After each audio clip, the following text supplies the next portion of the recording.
Marston's Domain.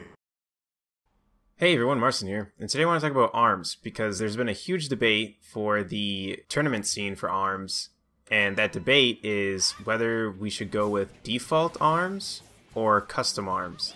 And if you're not really involved in the tournament scene, or, well, the hopefully competitive scene for ARMS, then you might not really know what this is all about, but I'll try to explain it. So basically, in hindsight, it would sound cooler to have custom ARMS, because that's just more options and more things to watch.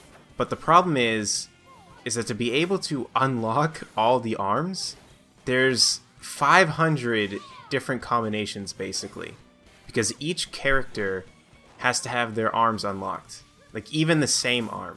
So you get Slapamander on Ninjara, you gotta unlock Slapamander on Min Min. Unlocking an arm doesn't unlock it for every character.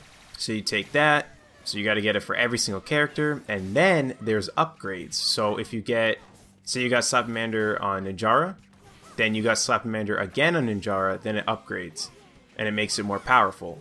So you would have to do that for every single arm. So not only is it hard enough to get every single arm, but then you have to get every single arm again. So this is not something that's feasible for tournaments. It's not feasible for someone to unlock all these arms for a tournament. There's no way.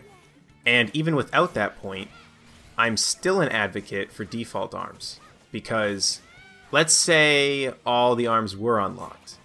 It reminds me of the custom problem in Smash 4, because when customs started being used in tournaments, you literally started to see that it had nothing to do with the character and had to do with the moves. So with customs, you saw a lot of Donkey Kongs. It was basically just Donkey Kong, and I know someone could argue, well, the top tier characters, they're top tier because they're moves. That's true, but it became about one move.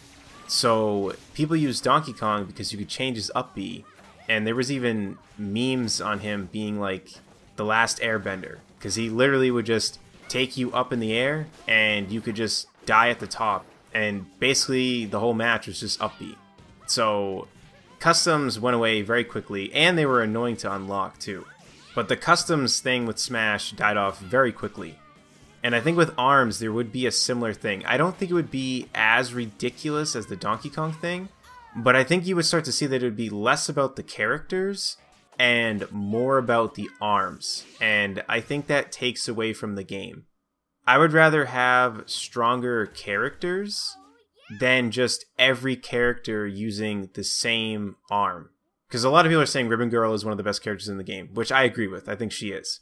So let's say tons of people use Ribbon Girl. Not everyone, but tons of them. You would still see character variety.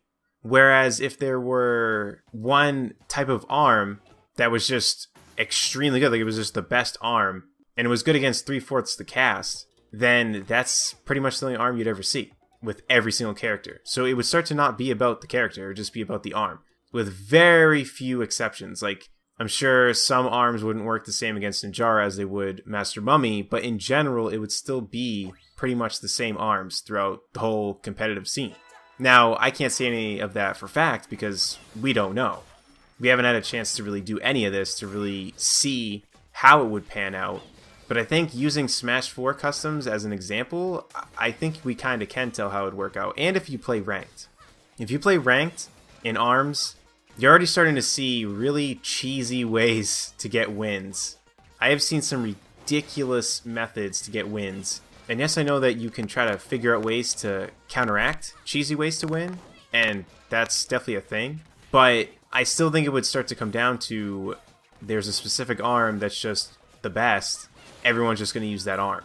The default arms that they have set for the characters work very well for those characters. And I think it kind of makes the character who they are, to be honest. So I'm definitely an advocate for default arms. I can see why some people think that that's boring by just the sound of it. But if you get into competitive arms and you really look into all these things, I think that a lot of people are going to start to see that default arms is definitely the way to go for competitive play. And there really isn't a way to give custom arms a chance anyway, because unless if they allow some sort of tourney mode where all the arms are unlocked, I do not see tournaments having switches with every arm unlocked. I do not see that happening.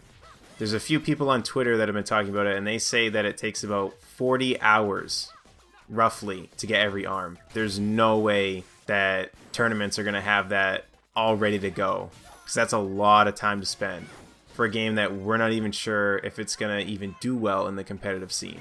So I just thought I'd share my thoughts on this.